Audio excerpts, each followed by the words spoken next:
मैं कर देती हूँ सर, आप छोड़। कहा राम बड़े या राम का नाम। नारद जी ने कहा कि अभी इसका निर्णय कर देता हूँ। तो विश्वामित्र जी ने कहा कैसे करोगे?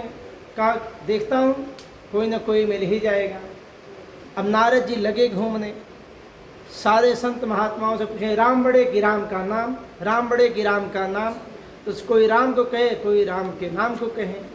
नारद जी ने कहा ऐसे निर्णय नहीं होगा, मैं बताता हूँ। नारद जी पहुँच गए, कैवर्त देश का राजा था सुकंत। उसके बाद पहुँचे, कहा राजन, कहा तुम बड़े पूजा पाठ करने वाले हो, बड़े धार्मिक हो, और शास्त्र ये कहता है कि जब तुम पूजा में पाठ में ध्यान लगाओ तो किसी दूसरे को प्रणाम नहीं करना चाहिए। क्यों? क्योंकि तुम भगवान के भक्त हो, भगवान का चिंतन कर रहे हो। इसलिए एक काम करो। कहा क्या? कहा विश्वामित्र आ रहे हैं ना, ये बड़े घमंडी हो गए हैं, इनको कोई जो है आज इनको प्रणाम मत करना।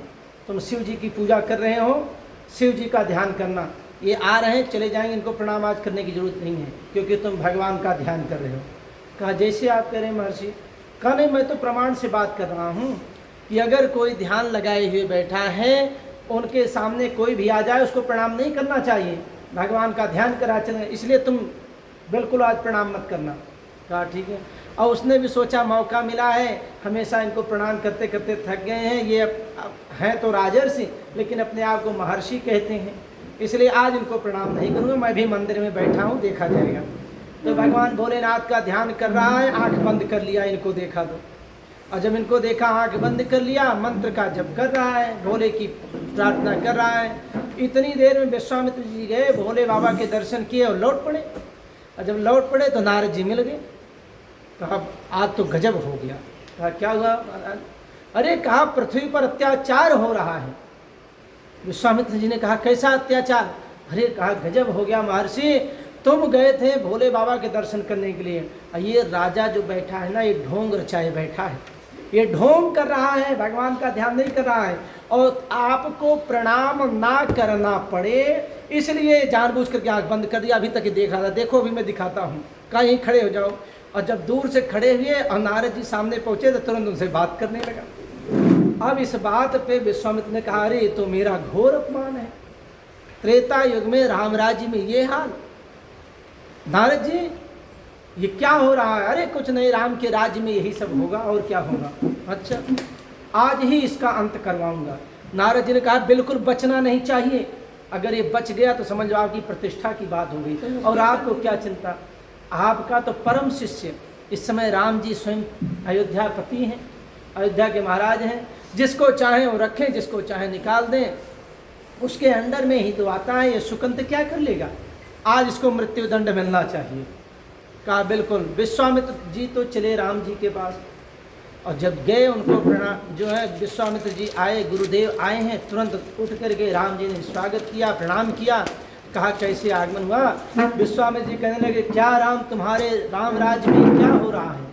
आदेश महाराज। कहा कि इतना अत्याचार बढ़ गया है कि संत महात्माओं की कोई कद्र नहीं कर रहा है, कोई प्रणाम नहीं कर रहा है, इसलिए मैं कहता हूँ कि तुम एक आज वचन दो, मेरी गुरुदक्षिणा आज तुम दो। राम जी ने कहा आदेश करें महाराज, गुरुदक्षिणा करें। कहते हैं जो सुकंत देश का राजा हो, कैवर्त देश का राजा सुकंत है, उसको आज मृत्यु दंड तुम दोगे, यही हमारी गुरुदक्षिणा है। राम जी ने कहा बिल्कुल देंगे महाराज, गुरुदक्षिणा आपने मांगी है, गुरुदक्षिणा मिलेगी। और उधर नारद जी दौड़ करके गए सुकंत के बाद, जल्दी से खड़ा हो नहीं तेरे प्राण बचने वाले नहीं है, मारा जाएगा। कहा क्या हुआ? अरे कहा वो विश्वामित्र नाराज होकर के चले गए हैं, और राम जी ने प्रतिज्ञा ले ली है कि आज तेरा वध करेंगे। जब वध का नाम सुना तो प्राणों पर जब संकट आया तो वो कांपने लगा। अरे कहा महाराज ये तो बड़ा अनर्थ हो गया, हम बचेंगे कैसे, और आपने ऐसा क्यों करवाया? वो परम क्रोधी थे, आपके कहने पर हमने कहा आप ही मेरे प्राण की रक्षा करो। नारद जी ने कहा जल्दी जो बता रहा हूँ वो उपाय कर, नहीं तो मैं भी नहीं बचा पाऊंगा, क्योंकि राम के कोप से बचाने वाला त्रैलोकी में कोई नहीं है। तो कहा बताओ क्या करना है? कहा तुरंत फटाफट अंजनी माँ के पास पहुँच, और अंजनी माँ इस समय सूर्योदय का समय हो रहा है, वो जल दे रही होंगी, सूर्यदेव को जल देने के लिए तत्पर होंगे। जा कर के चरणों को पकड़ लेना, वो कहेंगी छोड़ो छोड़ो, तब तक मत छोड़ना जब तक वो तुम्हें वचन ना दे दें, त्रिवाचा ना कर लें, कि हाँ कोई बात नहीं, हम तुम्हारे प्राणों की रक्षा करेंगे। अपना परिचय मत देना, केवल पैरों को पकड़ के रखना और यही कहना वो हमें मार डालना चाहते हैं, हमें बचा लो, हमें मार डालना, हमें बचा लो।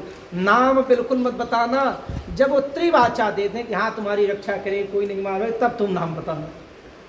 बस फिर क्या था, सुकंत मरता क्या न करता, डर के मारे पता नहीं शाम तक हमारे प्राण बचे या ना बचे। भगा माता अंजनी के पास। अंजनी माँ जल देने के लिए तत्पर हुई, जाते ही चरणों में लिपट गया।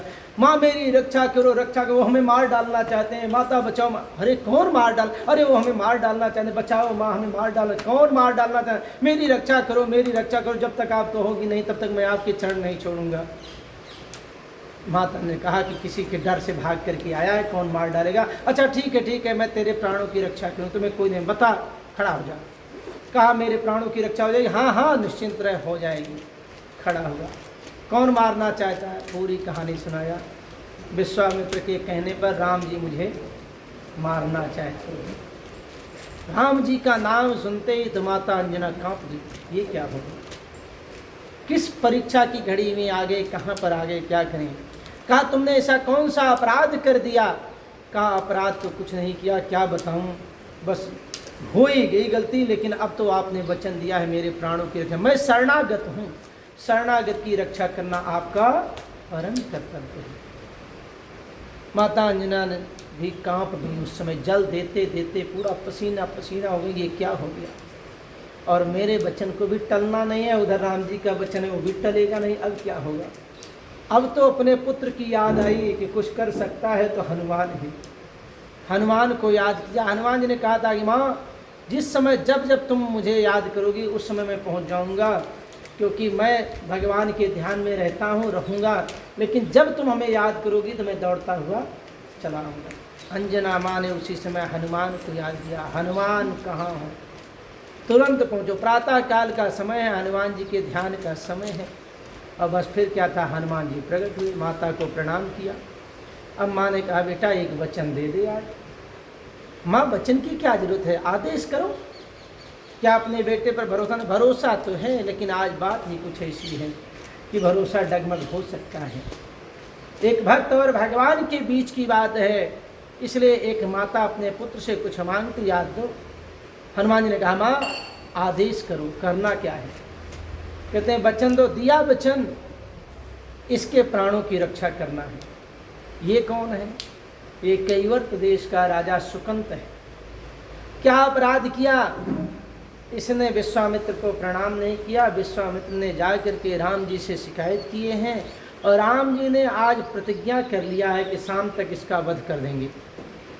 और ये जो है गुरुदक्षिणा में विश्वामित्र जी ने यही मांग लिया है, इसलिए बेटा आज दूध की लज्जा है, तो मेरा पुत्र है, मैं कुछ नहीं जानती, ये शरणागत वत्सल है, शरण में आया हुआ है, अपराध तो बहुत बड़ा किया है, लेकिन इसके प्राणों की रक्षा होनी चाहिए। हनुमान जी ने कहा माँ हुआ तो बहुत अनर्थ है, इसमें कोई संशय नहीं है कि आज एक स्वामी से एक सेवक का युद्ध करा दिया आपने, आज तो अब लड़ाई होगी, लेकिन आपको वचन दिया है इसके प्राणों की रक्षा करूंगा तो करूंगा। ये मैं वचन देता हूं कि जब तक मैं जिंदा हूं तब तक इसके प्राण नहीं जाएंगे। अगर मैं ही ना रहा तो फिर तो कोई बात नहीं, लेकिन आज माँ तुमने बिना अनजाने बिना जाने हुए ऐसे वचन दे दिया कि आज एक भक्त और भगवान को लड़ा दिया। लड़ाई तो कठिन हो गई। आज एक भक्त अपने भगवान से लड़ेगा एक माँ के लिए। माँ का दर्जा संसार में सबसे ऊंचा है। माता गुरु तरो भूमि, माता का स्थान जो है संसार में सबसे ऊंचा है। इसीलिए कहते हैं माता कुमाता न भवति पुत्रा कुपुत्रा जायते। माता कुमाता नहीं हो सकती, लेकिन पुत्र को पुत्र हो सकता है। माता अपने बच्चे के लिए वो सारे कष्ट सहने के लिए तत्पर रहती हैं, चाहे जितना वो दुख दे, चाहे जो करे, लेकिन फिर भी वो उसकी रक्षा करने के लिए तत्पर रहती है। तो कहने का भाव ये है कि माँ अपने बच्चे के लिए अपने प्राण तक देने के लिए तैयार हो जाती है। हनुमान जी महाराज ने कहा फटाफट खड़ा हो राजन, जाकर जल्दी से डुबकी लगा, स्नान कर। स्नान किया और मंत्र दे दिया हनुमान जी ने, इस मंत्र का जप कर और तू आँख मत खोलियो, केवल मंत्र का जप करता रहे, बाकी हम देख लेंगे जो भी होगा। अब मरता क्या न करता, अच्छी मुसीबत में फंसा, शांति से पूजा कर रहा था, एक बार प्रणाम कर लिया होता, मामला शांत हो गया होता। लेकिन नारद जी ने तो आज हमारी ज़िंदगी तबाह कर दी है। बताओ, ऐसा भिड़ाया है कि लगता हमारे प्राणों की रक्षा नहीं होगी, लेकिन फिर भी मरता क्या न, जल्दी से नहाया, फटाफट राम रामाय नमः मंत्र का जप शुरू कर दिया। और जब मंत्र का जप करने लगा तो उसके बाद हनुमान जी को राम जी ने याद किया। पहुंच गए हनुमान जी महाराज। राम जी ने कहा, हनुमान सेना तैयार करो, युद्ध के लिए चलना है। हाँ महाराज, आदेश कहाँ? कहा वो कैवर्त देश का जो राजा सुकंत है, आज उसका वध करना है। हनुमान जी ने कहा, जाने दो महाराज, फालतू क्यों चक्कर में पड़ रहे हो। अरे कोई राजा ने आपका क्या बिगाड़ा है? अनजान बन करके हनुमान जी कहे, किसी राजा ने आपका क्या बिगाड़ा है महाराज, उसको जाने दो। कहते नहीं, गुरु की बात है। अरे तो गुरु को ऐसा क्या पड़ गया है किसी के प्राण लेने के लिए? गुरु तो प्राणदान देते हैं। और छोड़ो, आज नहीं कल चलेंगे। राम जी ने कहा, आज ही वचन दिया है, अब टलने वाला नहीं, आज तो चलना ही पड़ेगा। तो हनुमान जी कहते, चलना पड़ेगा। चलो महाराज, कहाँ पर है? तो कहा, ये तो मैं तुमसे कह रहा हूँ, पता करो ना कहाँ है वो, उसको खोज करके पता करो कहाँ है। हनुमान जी कहा, मैंने तो सुना है वो अपना राज्य छोड़ करके भग गया है। कहाँ भग गया? तब तो तुम्हें ये भी पता होगा। अरे हाँ, वो कहीं जाके कि नदी के किनारे जब तब कर रहा होगा, क्योंकि प्राण तो सबको अपने प्यारे हैं। अब जो है, राम जी ने कहा, चलो तैयार हो। हनुमान जी ने कहा कि महाराज रहने देते तो अच्छा रहता। कहा, क्यों, तुम्हें क्या दिक्कत है? कहा कि आपने जैसे मारने का वचन दे दिया है, ऐसे मैंने उसे बचाने का वचन दे दिया है। महाराज, आप मारने का वचन दे दिए, हम उसे बचाने का वचन दे दिए हैं। अब तो राम जी कह रहे हैं, हनुमान ये कैसे हुआ? तो कहते, प्रभु आपने कैसे किया? कहा, हमारे गुरु ने तो गुरुदक्षिणा आज मांगी है। तो कहा, गुरु की ही बात थी, संसार में जिसका स्थान सबसे ऊंचा है, मैंने उसको वचन दे दिया है। माता जो है संसार की सबसे बड़ी गुरु है अपने बच्चे की, क्योंकि जब बच्चा जन्म लेता है तो रोता है, सबसे पहले बोलता है माँ। चलना सीखता है तो उंगली पकड़ करके माँ की वो चलना सीखता है, बैठना सीखता है, बोलना सीखता है। तो हनुमान जी महाराज ने कहा कि मैं तो संसार के सबसे बड़े गुरु को वचन दे दिया हूँ उसके प्राण रक्षा के लिए। और महाराज, आज तो गजब का समय आ गया है। राम जी ने कहा, मैं नहीं जानता हूँ, मैंने गुरु को वचन दिया गुरु दक्षिणा देने, मैं तो उसको मारूंगा। हनुमान जी ने कहा, प्रभु कोई बात नहीं, मैंने भी वचन दे दिया है, आज उसकी मैं रक्षा करूंगा। तो कहने लगे, राम जी ने कहा, इसका मतलब तुम हमसे लड़ोगे? ना महाराज, मैं क्यों लड़ूंगा, आप ही लड़ने के लिए आ रहे हो, मैं क्यों लड़ूंगा? आप ढूंढते हुए जा रहे हो, मैंने तो पता बता दिया, मैंने तो उसकी प्राण बचाने के लिए वचन दिया है, आप मारने के लिए दिए हो, इसलिए मैं नहीं, मैं आपसे ये तो नहीं करूँगा, आप ही चाहे जो करूँ। राम जी कहे, मैं छोड़ूंगा नहीं हनुमान, कोई भी बीच में आ जाए आज मैं मारूंगा। हनुमान जी ने कहा, तो वचन तो ऐसा ही मेरा भी है कि आज कोई भी आ जाए, लेकिन उसके प्राण नहीं जाने चाहिए, उसकी रक्षा तो मैं करूँगा। राम जी ने कहा, फिर तो आज हनुमान हमारा तुम्हारा युद्ध होगा। हनुमान ने कहा, मैं आपसे युद्ध नहीं कर सकता हूँ, आप मार देना। अब जब मार देने की बात है, राम जी कहने, गजब विचित्र आदमी हो, ऐसे मैं कैसे तुम्हें मार दूंगा, तुम तो मेरे हृदय में रहते हो। कहते हैं, प्रभु हृदय में रहता हूँ, लेकिन मार तो नहीं पाओगे, मैंने भी बचाने का वचन दे दिया है। तो कहते, तुम रहने तो जाने को, मैं स्वयं जाऊँगा। कहते हैं, ये भी नहीं होगा महाराज, हम वहीं पर मिलेंगे। अब राम जी खोजते हुए सबको साथ में लेकर के पहुँचे। और जब पहुँचे, और वो डर के मारे जब देखा राम जी आ रहे हैं, तो जोर जोर से राम राम राम राम राम राम राम राम राम राम राम चारों तरफ देखे और घबरा गया, राम राम राम राम राम राम राम। हनुमान जी ने कहा, ज़्यादा नाटक मत कर, केवल ध्यान कर, ज़्यादा इधर उधर कूदेगा, जिस समय राम का ध्यान छूटेगा उसी समय मार देंगे। इसलिए एक स्वर में, एक समान गति से तो भगवान का चिंतन करता रहा, बस जब तक मैं खड़ा हूँ तेरे प्राण को कुछ होने वाला नहीं है। अब वो घबराते हुए फिर भी राम राम राम राम कर रहा है। राम जी ने देखा, हनुमान जी से कहते हैं, राम जी हट जाओ। हनुमान जी कहते, प्रभु मैं हट नहीं सकता हूँ, पहले आप जो बाण चलाओगे मेरे ऊपर चलाओगे। अब राम जी से लड़ने के लिए हनुमान जी तैयार हो गए हैं। ऐसी स्थिति आ गई कि आज एक भक्त भगवान से लड़ने के लिए तैयार हो गया है। शक्ति किसकी है? जो भक्त के अंदर शक्ति है वो भी भगवान की ही है। राम जी ने कहा, मैं छोड़ूंगा नहीं, तुरंत अपना बाण उठाया और चढ़ा दिया, संधान किया। तो अब जब भगवान राम ने अपना ही बाण चढ़ाया, संधान किया, तो बस फिर क्या था, त्रैलोकी कांपने लगी कि जिसका नाम जप कर रहा है उसी को मारने के लिए अपने ही बाण से तत्पर है। राम जी को भान हुआ कि तो मामला खराब हो जाएगा, अगर मैं इसको भी मार दूंगा तो सृष्टि प्रलय में चली जाएगी, क्योंकि सारी सृष्टि मेरे अधीन है और ये मेरा ही नाम जप रहा है, तो जाकर के बाण सीधे इसे लगेगा तो सृष्टि प्रलय में चली जाएगी। इसलिए कहते हैं चलो छोड़ो, इसको हम दोपहर में मार देंगे सीता जी के बाण से, सीता जी के बाण से दोपहर में मारूंगा। ये कह करके राम जी लौट जाए, चलो अभी छोड़ दिया, दोपहर को मारूंगा। अब इतने में हनुमान जी कहते हैं जल्दी से खड़ा हो, फिर डुबकी लगा, दूसरा मंत्र जप। हाँ, अब दूसरा मंत्र जप।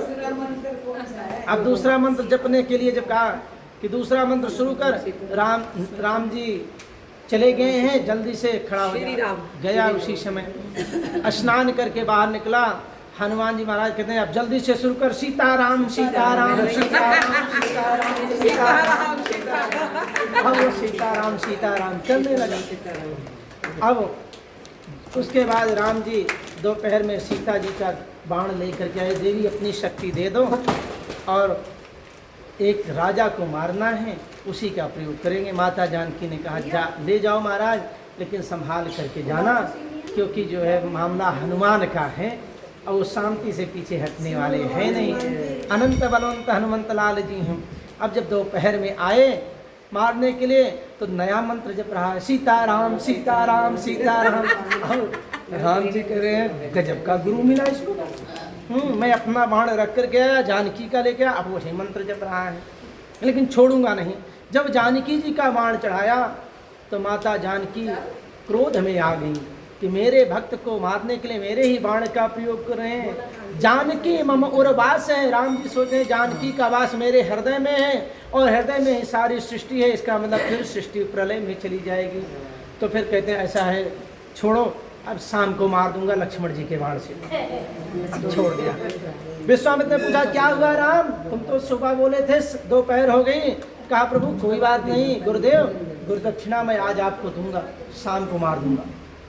तो विश्वामित्र को ये विश्वास है कि ये कह रहे हैं शाम को मार दूंगा तो शाम को मार देंगे, क्योंकि रघुकुल की रीति में कभी जो है झूठ नहीं बोलते हैं, जो कहते हैं उसको करते हैं। इधर हनुमान जी कहते हैं जल्दी से खड़ा हो सुकंत, तेरी दूसरी प्राण रक्षा होगी, दूसरी बार तू बच गया, दूसरा जन्म हो गया दोबारा। अब तीसरे के लिए जल्दी से फटाफट स्नान कर।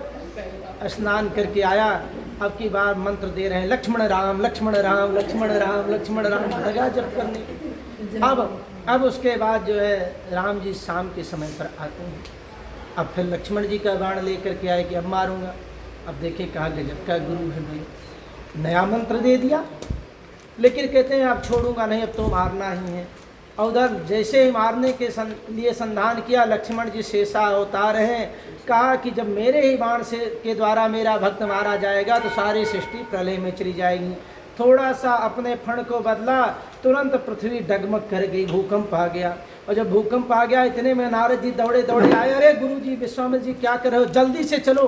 कहा क्या हुआ, अरे जल्दी चलो नहीं कोई नहीं बचेगा, तुम प्रणाम करने लायक भी नहीं रहोगे, जो हाल होने वाला। क्या हुआ, लक्ष्मण जी क्रोध में आ गए हैं, पूरी सृष्टि प्रलय में चली जाएगी। तब अरे जल्दी से जाओ, राम जी को मना करो, उसको छोड़ दें और नहीं तो बचेगा कोई नहीं। अब बोल देना साथ में कि मुझे गुरुदक्षिणा मिल गई है, अगर फिर भी छोड़ कहे गुरुदक्षिणा नहीं मिली इसको छोड़ दो, राम जी छोड़ेंगे नहीं और सृष्टि प्रलय में चली जाएगी, किसी लायक नहीं बचोगे। विश्वामित्र जी तुरंत प्रकट हुए, हे राम रुक जाओ, बाण मत छोड़ना। क्या हुआ गुरुदेव, मुझे गुरुदक्षिणा मिल गई है। कब मिली, अरे नहीं मुझे गुरुदक्षिणा मिल गई, तुम चिंता मत करो, छोड़ दो इसके प्राण को, बख्श दो। इतने में नारद जी सुकंत को उठाए, जल्दी से खड़ा हो और जाके गुरु जी के चरणों में प्रणाम कर फटाफट, इस समय तेरे प्राण की रक्षा हो जाएगी। और सुकंत तुरंत दौड़ कर उठा और जाकर विश्वामित्र के चरणों में साष्टांग लेट गया। और जब लेट गया तो कहते हैं कि इतने में विश्वामित्र जी कहते हैं राम इसको बाण मत मारना, रक्षा हो गई है। वो साचे दरबार की जय, श्यावर राम लक्ष्मण जान की जय बोलो। इसके प्राण मत देना। कहा गुरुदेव मैंने आपको वचन दिया है, गुरुदेव मैंने वचन दिया है, रघुकुल रीति सदा चली आई, प्राण जाए पर वचन न जाई। मैं अपने वचन से पीछे नहीं हट सकता गुरुदेव, मैं तो इसका वध करूँगा। अब विश्वामित्र जी कहने लगे नहीं नहीं नहीं बिल्कुल नहीं, पद मत करना। कहा गुरुदेव मेरा तो दिया हुआ वचन है उसका क्या होगा? अरे नारद जी ने कहा कि अब क्या सोचते हो, क्यों चिंतन करते हो? तुम तो यही चाहते थे ना कि उस राजा सुकंत का सिर तुम्हारे चरणों में गिरा पड़ा मिले, और देखो तुम्हारे चरणों में गिरा पड़ा है। अब ये तो नहीं कहे कि जिंदा या मुर्दा। राम जी ने कहा था मैं इसको मार दूंगा, अब तो चरणों में पड़ गया और मरे हुए के ही समान है, क्योंकि अपने प्राण रक्षा के लिए पड़ा है। इसलिए राम जी से कहो कि तुम्हारी गुरु दक्षिणा पूर्ण हो गई और सुगंध का सिर तुम्हारे चरणों में पड़ा है, देख लो।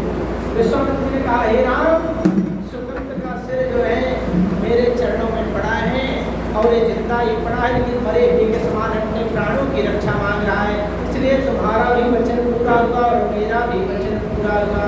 इसीलिए कहते हैं राम से अधिक राम लालसा, राम से बढ़कर के राम का नाम है। नारद जी ने कहा विश्वामित्र जी समझ में आया राम जी बड़े या राम जी का नाम का? पूरी तरह से समझ में आ गया। जो महाभारत की रचना हो गई अच्छे से समझ में आ गया। बोलिए श्यामल रामचंद्र भगवान की जय। इसीलिए जो जिसके सन्निकट रहता है, जो भगवान के नजदीक रहता है, वो भक्त भी भगवान में हो जाता है। कलयुग में आप देखो कितने भक्त ऐसे हैं जो संत महात्माओं ऋषि मुनियों को कहते हैं ये हमारे भगवान हैं। अभी कुछ दिन पहले आसाराम भी भगवान हो गए, पता ही नहीं। बहुत सारे लोग कह रहे थे आसाराम जी हमारे भगवान हैं। तो होता क्या है कि जो जिसके नजदीक रहता है वो वैसे हो जाता है। जो भगवान के नजदीक रहेगा वो भगवान हो जाता है, भक्त हो जाता है, उनका गुण मिल जाता है। लेकिन जो ज़्यादा नजदीक हो जाता है उसमें नैकट्य दोष आ जाता है। नैकट्य दोष कहते हैं निकटता का दोष। इसमें क्या होता है कि जैसे जो कथावाचक हैं, बढ़िया कथा कर रहे हैं, उनके साथ जो ढोलक बजाने वाले हैं उनको लगता है क्या सुना रहे हैं, तो जो सुना रहे हैं हम भी सुना देंगे। ढोलक बजाने वाला भी कहता हम भी कथा कर सकते हैं। जो भगवान के ज़्यादा नजदीक रहता है भगवान पैसे देते क्या दिमाग खाते हैं, हम भी भगवान क्या करना है, कृपा ही तो बांटनी है। जो शक्ति मेरे अंदर है थोड़ा चमत्कार दिखाया भगवान हो गया। तो भक्त जो है अपने आप को भगवान समझने लगता है। जब भक्त अपने आप को भगवान समझेगा तो अहंकार आ जाएगा, लेकिन जब भक्त अपने आप को भक्ति समझेगा, भगवान को भगवान समझेगा, उसमें अहंकार और दोष नहीं आएगा। इसलिए राम से अधिक राम का नाम प्रभावशाली है और इसलिए गुरु की महिमा का जीवन में सबसे बड़ा गुण है। जिस प्रकार का गुरु होगा उसी प्रकार से उसका कल्याण होगा। इसलिए गुरु बनाए जानिए, पानी पिए छानिए। गुरु बनाना चाहिए जान करके और पानी पीना चाहिए छान। और जब तक सच्चे गुरु नहीं मिले तब तक खोज करनी चाहिए। और गुरु ऐसा होना चाहिए तेज सुख दुख सब गुरु ही सुनाए। अपने सुख और दुख की बात गुरु से कह सके ऐसा गुरु होना चाहिए। गुरु के विचार, गुरु का ज्ञान, गुरु का उपाय ये देखना चाहिए कि गुरु किस कैटेगरी का है, किसका है। जगत गुरु भगवान कृष्ण संसार के कृष्ण वंदे जगत गुरु, भगवान कृष्ण जगत के गुरु हैं। जब तक किसी को कोई गुरु नहीं मिलता या नहीं धारण करता, बहुत से लोग कहते हैं अभी से हम गुरु धारण कर लेंगे तो कहीं खा नहीं सकते हैं, कहीं शादी ब्याह में जाएंगे तो वहाँ पर हम जो है अपनी मनमानी से इंजॉय नहीं कर पाएंगे। इसलिए बुढ़ापे में गुरु मंत्र लेंगे, गुरु मंत्र लेकर के गुरु का ध्यान करते हुए उनके आदेश के कारण शुरू से ही ध्यान करना चाहिए, क्योंकि कब बुढ़ापा और कब अंतिम समय में कुछ पता नहीं लगता है। क्योंकि हर व्यक्ति अपने आप को बूढ़ा तो मानता ही नहीं। माता जी को माता जी में तो नाराज हो जाती है, हमें माता जी कह दिया, अभी माता नहीं लग रही है, भले ही वो 4-4 बच्चों की शादी करके आ रही हैं, लेकिन उनको माता जी कह दो तो माता जी में नाराज हो जाए, क्योंकि वो अपने आप को बूढ़ा समझती नहीं है। इसलिए बिल्कुल ना समझे, लेकिन गुरु के बारे में हमेशा सतर्क रहना चाहिए। और गुरु के भाव निधि तरई न कोई, जब विरंच शंकर समोई। गुरु के बिना इस भवसागर से कोई पार नहीं कर सकता है, चाहे ब्रह्मा और शंकर के समान क्यों ना हो। इसलिए जीवन में गुरु अवश्य होना चाहिए। और गुरु का काम है कि जब कोई जीव किसी गाय जो घूम रही है ना, अगर ये किसी के खूंटे से बच जाती है तो गाय का जो स्वामी होता है इनकी बड़ी सेवा करता है। और ये होता है कि ये फला की गाय है, उन्हीं के खूंटे में बंधी हुई है। ऐसे एक शिष्य जब किसी गुरु से बन जाते हैं तो गुरु की जिम्मेदारी हो जाती है उनके अच्छे और बुरे को सबको इस पार से और उस पार को करने के लिए। लेकिन संसार में यदि कोई गुरु को नहीं धारण करता, और ये कहते हैं कि अच्छी तमत जना जाना जो न जाना बरबरी अजरघा जो न जाना तस्मै ज्ञान दीजिए। जो गुरु के ज्ञान को नहीं जानता है, गुरु के महिमा को नहीं जानता है, बिना गुरु ज्ञान के तो कन्यादान भी नहीं करना चाहिए। और जिस शास्त्र तो यहाँ तक कहता है कि जिसने गुरु को नहीं धारण किया है, जो राम नाम लेने वाले हैं, गुरु को धारण करने वाले, उनको उनके हाथ का जल भी नहीं पीना चाहिए, क्योंकि वो जल पिलाने लायक नहीं है। उनके जल को तो भगवान भी नहीं ग्रहण करते हैं। उसका सबसे बड़ा कारण ये है कि जब नाम दीक्षा प्राप्त हो जाती है तो भगवान स्वतः ही उसके पास दौड़े चले आते हैं और अपनी कृपा उसको प्रदान कर देते हैं। तो हनुमान जी महाराज सूर्य नारायण को अपना गुरु बनाए और उनसे सारी शिक्षा दीक्षा लेकर के उन्हें और माता अंजना के मुख से श्री राम जी के बारे में सुना। और श्री राम जी महाराज की कृपा से, करुणा से श्री राम जी का चिंतन करते हुए हनुमान जी स्वयं ही भगवान के स्वरूप को प्राप्त हुए। बोलिए श्री रामचंद्र भगवान की जय। श्री राम जय राम जय जय राम, श्री राम जय राम जय जय राम, श्री राम जय राम जय जय राम, श्री राम जय राम जय जय राम। बोलो श्री राम जय राम जय जय राम, बोलो श्री राम जय राम जय जय राम, श्री राम जय राम जय जय राम, श्री राम जय राम जय जय राम, बोलो श्री राम जय राम जय जय राम, बोलो श्री राम जय राम जय जय राम। बोलिए श्याम रामचंद्र भगवान की जय, कौन भगवान की जय। रात के अंधेरे में जब कोई जीव निकलता है और भयंकर जंगल से निकले जहाँ डर लगे तो तुरंत जय हनुमान ज्ञान गुण सागर, जय हनुमान ज्ञान गुण सागर। राम जी को कोई नहीं याद करता, क्यों? क्योंकि संकट में कटेश पीरा, जो सुमिरे हनुमत बल बीरा, भूत पिशाच निकट नहीं नामे, महावीर जब नाम सुनाओ। जो काम श्री राम जी नहीं कर पाते हैं वो सारे कार्य उनके घर का हनुमान जी कर देते हैं। इसलिए हर जीव जो है हनुमान जी को ज़्यादा याद करता है और भगवान का नाम जपते जपते हनुमान जी स्वयं भगवत स्वरूप के हो गए, क्योंकि जो कृपा राम जी को देनी है वो कृपा हनुमान जी नारायण के लिए है। इस तरह से भगवान से अधिक उनके भक्तों की महिमा है। और जहाँ पर भक्त की महिमा होती है भगवान सुनने के लिए स्वयं चले आते हैं, बड़े प्रसन्न होते हैं कि आज देखो मेरा भक्त। जैसे किसी माता पिता का पुत्र जब वो आगे बढ़ता है अच्छे कर्मों के द्वारा उत्तानवाद अपने पैरों से चल करके जब वो तरक्की करता है, आगे बढ़ता है, भगवान का चिंतन करता है, तो माता पिता बड़े खुश होते हैं कि मेरा बच्चा आगे बढ़ रहा है। क्योंकि देखो नाम करता है दो ही व्यक्ति, एक अच्छा और एक बुरा। भागवत में महात्म में पहले ही आता है कि बंधकारी की जो कथा आती है, आत्मदेव जी के दो पुत्र हुए, दोनों ने नाम कमाया, दोनों ने नाम कमाया। एक थे गोकर्ण और एक था बंधकारी। तो आत्मदेव जी के दो पुत्र हुए, दोनों ने नाम कमाया। और बात एक नाम किसने कमाया? तो गोकर्ण पंडित हो ज्ञानी, बंधकारी महाखरा। गोकर्ण जी जो हुए वो पंडित और ज्ञानी हुए, लेकिन बंधकारी जो हुआ बहुत दुष्ट हुआ, उच्च कोटि का दुष्ट हुआ। तो नाम तो दोनों ने कमाया, एक तो भगवान का भक्त होकर के नाम कमाया और एक संसार में तुष्ट होकर के नाम कमाया।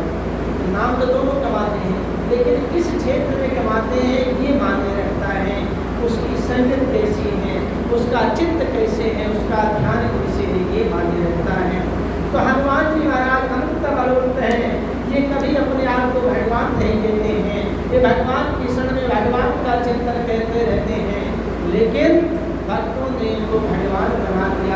और ये भक्तों की मनोकामना को पूर्ण करते हैं। राम जी का नाम लेकर के सब रघुनाथ जी जाने। और यही हाल है, यही कार्य जो है भगवान शंकर करते हैं कि काशी में जो भी जा करके मरता है उसके कान में भगवान शंकर और पार्वती जी राम का नाम ले लेते हैं और वो मोक्ष को प्राप्त कर लेता है। इसलिए राम श्री राम गरदार सा, राम से बड़ा राम का नाम कहाँ कहाँ लगी नाम पढ़ाई, राम न सके नाम गुण गाई। राम स्वयं भी अपने अपने नाम की महिमा को नहीं दे सकते हैं। ये हनुमान जी महाराज तो ऐसे हैं, इनको तो संकट मोचन कहा जाता है। जहाँ पर संकट आ जाए, कोई कार्य ना हो रहा हो, हनुमान जी की साधना करो। एक लड्डू में 5 लौंग लगाओ और हनुमान जी को अर्पण करो। 11 पीपल के पत्ते लो, राम राम लिखो, भगवान हनुमान जी को चढ़ाओ, मनोकामना को। 11 पान के पत्ते लो, राम राम लिखो, कार्य सिद्ध हो गया। हनुमान जी महाराज तो ऐसे हैं कि जो केवल राम का नाम लेकर के अपनी अर्जी लगा देता है, उसकी मनोकामना पूर्ण कर देते हैं। इसलिए हनुमंत जी कृपा तो राम जी की है, कार्य सारा हनुमान जी करते हैं। जैसे बड़े बड़े अधिकारी लोग, नाम तो अधिकारी का है, अर्जी वहाँ कट लगती है, लेकिन काम सारे उनके अंदर वाले करते हैं।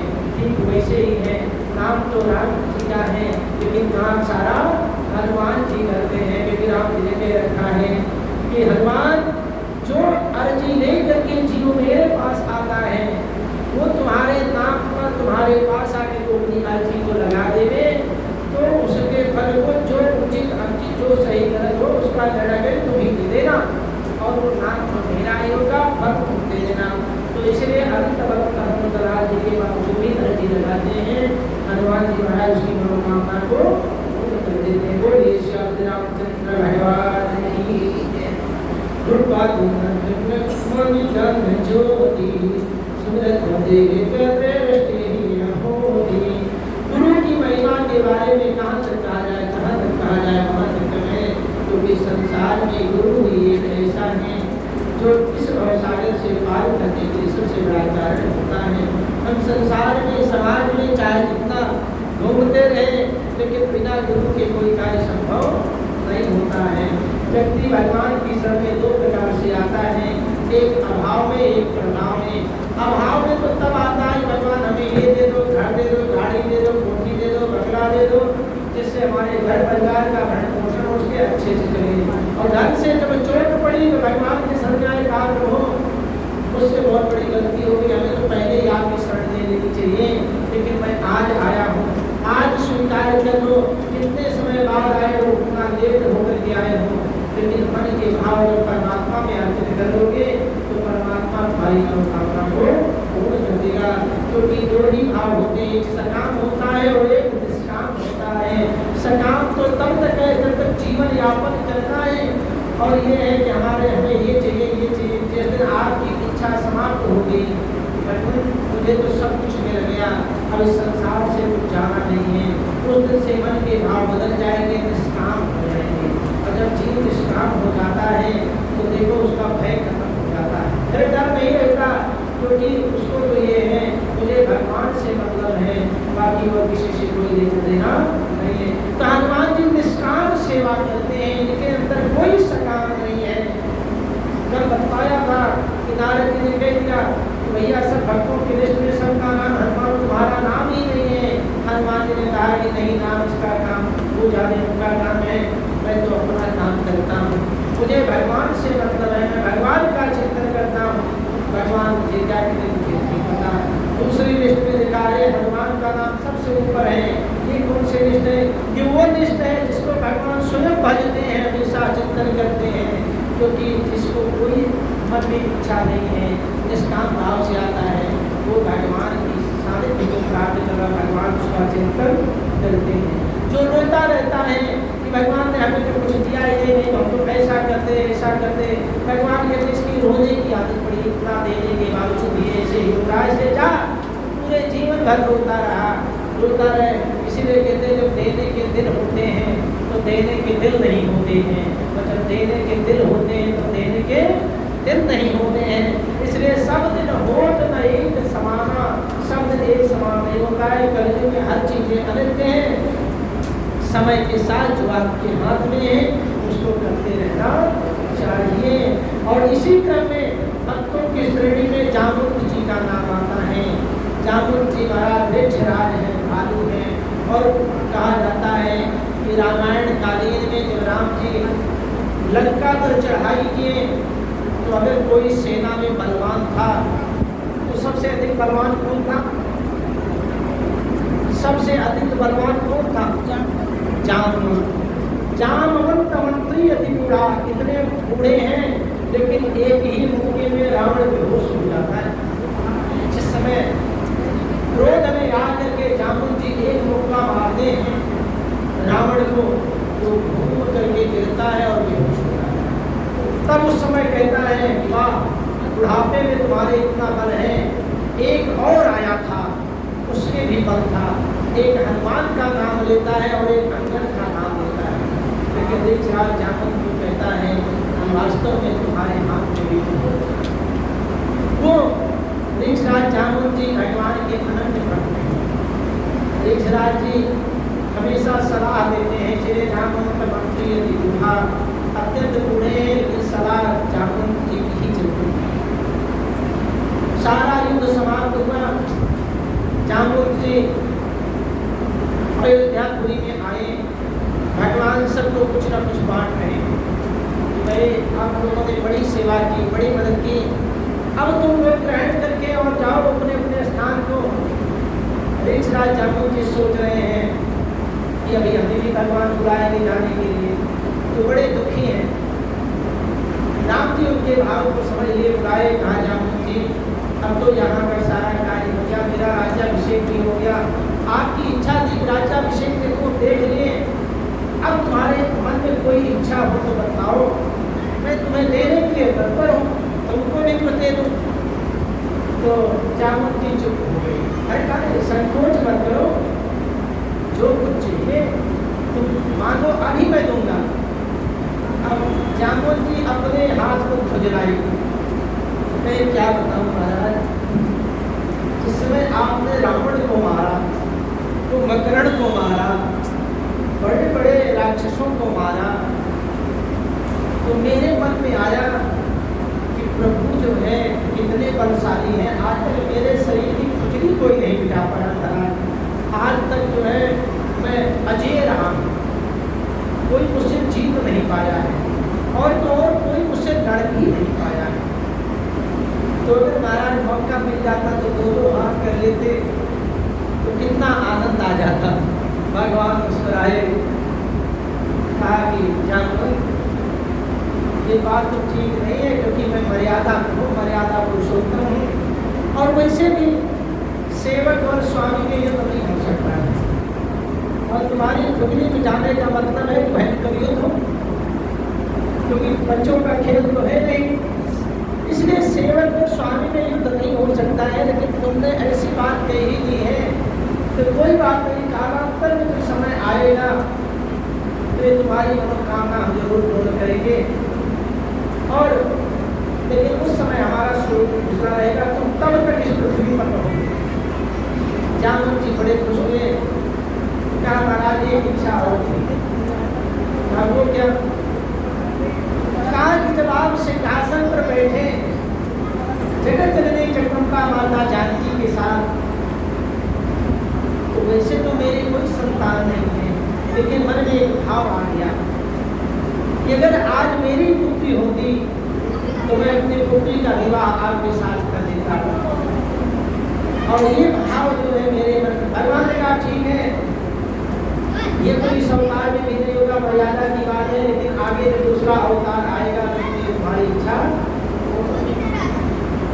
भगवान सबकी इच्छा पूर्ण करते हैं अपने भक्तों की, इसमें कोई संशय की बात। इतने भक्तों की चर्चा से मतलब सिर्फ यही है कि भगवान अपने भक्तों के कोई अच्छा मांगे तो, कड़वा मांगे तो सबको देने के तत्पर ही रहते हैं। कालांतर में जाते जब कृष्णा अवतार हुआ तो भगवान को कलंक लग गया, क्योंकि चतुर्थी का चंद्रमा देखा था, इसलिए भगवान कृष्ण को कलंक लगा। ये भागवतम का प्रमाण है। और जब कलंक लगा तो कलंक छुड़ाने के लिए सभी यदुवंशियों को लेकर के निकले। उन्हीं के राज्य में एक सत्राजित नाम का राजा था, जिसके पास एक भगवान सूर्य नारायण का दिया हुआ समंतक मणि थी। वो नित्य प्रति इतना सोना देती थी कि जिससे जो है पूरे राज्य का संचालन अच्छे से हो सके। एक दिन वो पहन करके आया तो भगवान कृष्ण ने तो नहीं, लेकिन हम सबने कह दिया कि इतने सोने का तुम करोगी क्या, इसको अगर यहाँ दे दो तो इससे राज्य का कार्य अच्छे से चल जाएगा। कहता मैं नहीं देता, कहते मैं नहीं देता, कोई बात नहीं। उनका भाई था प्रसेनजित, उसने जो है एक दिन उस मणि को पहना और जंगल में निकल गया। और जंगल में निकल गया, वहाँ एक शेर के द्वारा वो मारा जाता है, लेकिन मणि इतनी चमक रही थी, उसको यही जामुन थी। उस मणि को लेकर अपनी गुफा में चले जाते हैं। और ये गुफा है गुजरात में पोरबंदर के पास, जो नाम है ना पोरबंदर, वहाँ पर जामुन जी की गुफा आज भी बनी हुई है। जमीन में जा करके है 100 फुट नीचे, तो वहाँ पर है। लेकर के चले गए, वहाँ इनकी जामुनती नाम की पुत्री थी, उसके प्रकाश में वो खेलने लगी। तो भगवान को कलंक लगा, कथा सब जानते ही हैं। भगवान उस कलंक को छुड़ाने के लिए ढूंढते हुए गए, मणि मिली, लेकिन मणि के साथ उसकी पुत्री थी। अब पुत्री ने जब आवाज़ लगाई तो तुरंत जामुन जी दौड़ करके आए, तो देखते हैं ये मनुष्य कहाँ से आए। तो आते ही एक मुक्का जोर से छाती पर मारा, तो भगवान ने भी दूसरा जोड़ दिया। और इस तरह से दोनों में लड़ाई होते होते 28 दिन तक लड़ाई चली। और जब 28 दिन तक लड़ाई चलती रही, अंत में भगवान ने जामुन जी को पकड़ा और उठा के पटक दिया, और पटक करके उनके ऊपर चढ़ गए। जब चढ़ गए तो जामुन जी हाथ जोड़ दिए, मैं पहचान दिया, पहचान दिया, पहचान दिया। ये भी होता है जब किसी को कायदे से प्रसाद मिल जाता है, कहता है पहचान दिया तुमको, उससे पहले समझता ही नहीं है, चाहे जितना उससे अपने लिए करो। कुटने के बाद कह दिया मैंने पहचान दिया, आप जो है मुझसे 28 दिन तक कोई युद्ध करे, संसार में कोई ऐसा योद्धा नहीं, आज तक मैं किसी से पराजित नहीं हुआ, मुझसे तो कोई 2 दिन भी नहीं लड़ सकता, लेकिन 28 दिन तक जो है तो आप लड़ते रहे, तो आप कोई साधारण नहीं, लगता है मेरे को नाम ही। तब भगवान कृष्ण ने कहा कि हाँ, तुम्हारी उस इच्छा को पूरी करने के लिए मैं आया हूँ, और मैं जो है वही मर्यादा पुरुषोत्तम राम और इसमें कृष्ण अवतार में आया हूँ। तब तो वार्तालाप हुई, महाराज यहाँ कैसे आगमन हुआ। भगवान ने कहा क्या बताऊँ, संसार के लोग छोड़ते नहीं, कलंक लगा दो, दे लो ले लो ले लो ले लो सब लोग ले लो, जाओ वहाँ बैठो, जाओ वहाँ बैठ के खाओ, बोलेगा बोलिए श्याम रामचंद्र भगवान। बानर सेना आ गई, बानर सेना, बानर सेना आ गई, बानर सेना। बानर सेना आई और अपने मतलब का प्रसाद ले गई। तो जामुन जी ने पूछा महाराज यहाँ कैसे आगमन हुआ, क्या हुआ।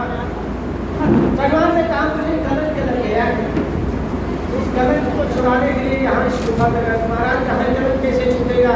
कहा ये जो मणि है ना, यही मणि हमारा कलंक छुड़वा सकती है। जामुन जी ने कहा महाराज मणि तो ठीक है, लेकिन मणि जो है मैं आपको नहीं दे सकता। भगवान ने कहा जामुन जी सुनो, मेरा कलंक इस मणि से ही छूटेगा, अब तुम चाहे सीधे सीधे दे दो, चाहे टेढ़े टेढ़े दे दो। जामुन जी ने कहा महाराज बात तो आपकी ठीक है, लेकिन अगर कोई उपहार किसी को दे दिया जाए, उसमें भी बहन बेटी को दे दें, तो हमारे यहाँ ये परंपरा नहीं, उससे ये चीज दिया जाए। और मैंने इस मणि को अपनी पुत्री को दान कर दिया है, इसलिए महाराज मणि आपकी कभी हो सकती है जब मेरी पुत्री आपकी हो जाए, और अगर पुत्री आपकी नहीं होती तो मणि भी आपकी नहीं हो सकती। भगवान ने कहा देखो जामुन जी, आज चाहे जो करना पड़े हमें, लेकिन कलंक छुड़ाने के लिए मुझे मणि चाहिए। जामुन जी ने कहा महाराज मणि ले लो, मणि के साथ साथ मेरी पुत्री चली जाएगी, मणि अपने आप चली जाएगी। उसी समय जामुन जी ने अपनी पुत्री का विवाह